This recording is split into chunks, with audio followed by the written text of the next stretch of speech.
Boa tarde, pessoal, tudo bem? Hoje eu estou com o Luiz Felipe na Equitas Investimentos. É uma empresa, uma gestora que está desde 2006 no mercado e possui um fundo em renda variável desde 2010 com um histórico excelente. Tudo bem, Luiz? Tudo bom? Pô, obrigado aí por estar me recebendo aqui na Equitas. Prazer enorme, obrigado a vocês. Obrigado. Me diz uma coisa, como é que é o processo de seleção de ativos de vocês, ainda mais em renda variável? E outra, com o mercado a 100 mil pontos, vocês estão comprando alguma coisa? Não, estamos sim. Mas de fato, o fundo tem uma performance bastante consistente nesses 9 anos, aí ele acabou acumulando 22% de retorno ao ano, num período de 9 anos em que o Ibovespa deu 6% ao ano só de retorno, né? Então foi bastante destacado e a gente se orgulha bastante até pela trajetória dessa performance. A gente conseguiu, desses 9 anos, a gente empatou com o Ibovespa em um único ano e ganhou dele em 8 anos, né? Sempre protegendo mais o capital dos investidores nos momentos de queda e acompanhando relativamente bem nas altas. Mas eu orgulho muito mais desse track record mais longo, que a gente acredita que em renda variável você tem que olhar de fato para um horizonte um pouquinho mais longo. Mas a gente está comprando bolsa sim acima dos 100 mil pontos, e a razão para isso principal é que a gente vê a justificativa para essa bolsa estar acima dos 100 mil pontos, ela vem do crescimento de lucro das empresas. Então, as pessoas às vezes têm um número psicológico, uma barreira, né, que foi rompida como sendo um sinal de euforia, um sinal de que a bolsa está cara, mas o que está por trás é um crescimento muito forte, um ciclo de crescimento de lucro das empresas. O fundamento das empresas está muito saudável, e nessa perspectiva a gente acha que a bolsa está até barata em relação aos movimentos que aconteceram recente, por exemplo, no mercado de juros, né? Com juros tão baixos quanto a gente tem agora, a gente imaginaria que a bolsa poderia estar num patamar até superior do que está nesse momento. Falando um pouquinho da bolsa e da qualificação da performance das empresas, né? Ou seja, o valuation delas, né? Eu queria que você correlacionasse isso um pouco com a nossa perspectiva de PIB, né? Que no começo do ano estava bem alto, né? E hoje a gente teve umas 17, 18 reduções para baixo, né? Então muitas vezes o investidor ele olha um pouco o PIB, só que ele não entende como esse PIB correlaciona na empresa e quanto que isso afeta. Você conseguiria mensurar, poder explicar na verdade a diferença entre um ou outro e quanto que o PIB pode afetar ou não no valuation de uma empresa? Sim, influencia bastante, né? Você tem um ambiente de crescimento, um ambiente de geração de riqueza, ele é muito favorável. Mas ele não é o único elemento que impacta a geração de lucro das empresas.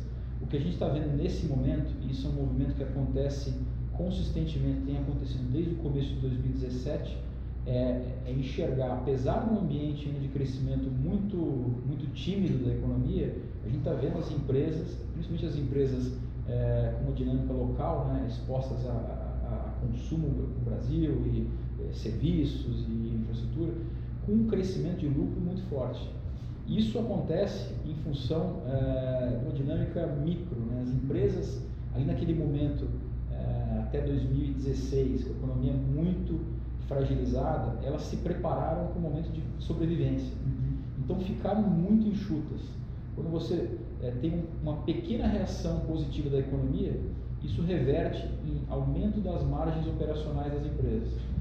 Junto de um ambiente de queda de taxa de juros, a despesa financeira das empresas também cai. Então, esse efeito composto ele é muito favorável para lucros. É isso que a gente está vivendo agora na Bolsa.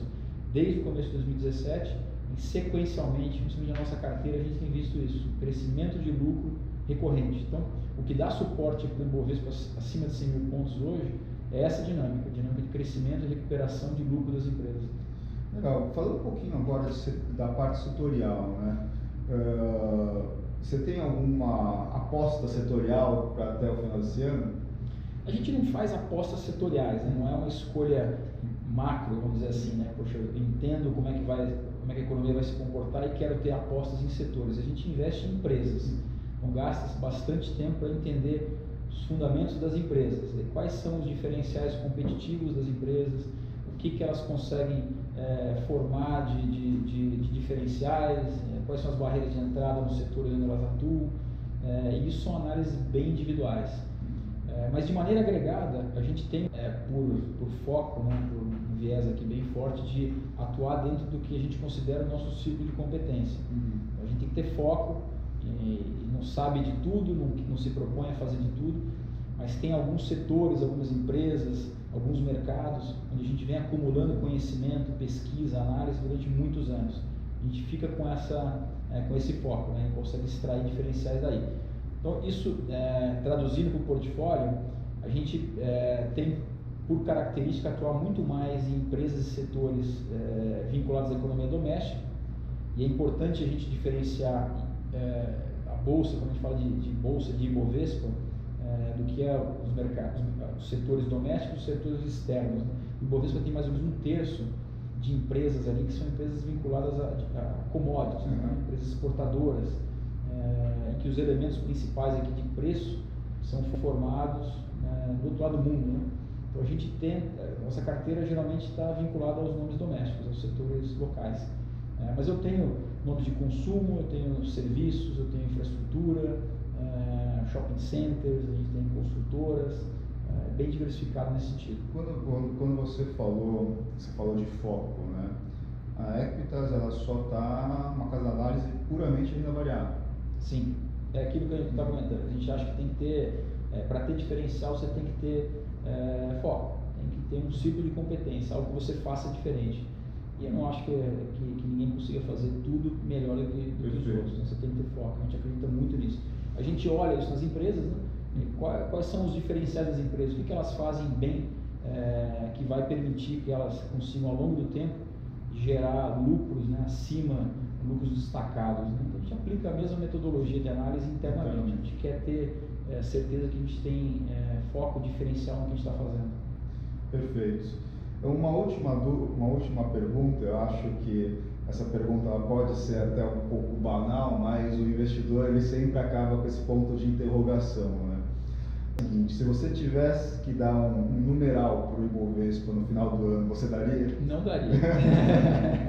Eu não daria, a gente não se propõe a fazer isso, mas para nos deixar simplesmente perdido, me fugir de uma pergunta, a gente ouve muito 200 mil pontos, 150 e tal. A gente faz uma análisezinha, olhando até o final de 2021, que eu acho que é um horizonte curto, mas dilatado o suficiente, onde a gente consegue enxergar algumas dinâmicas acontecendo nesse período.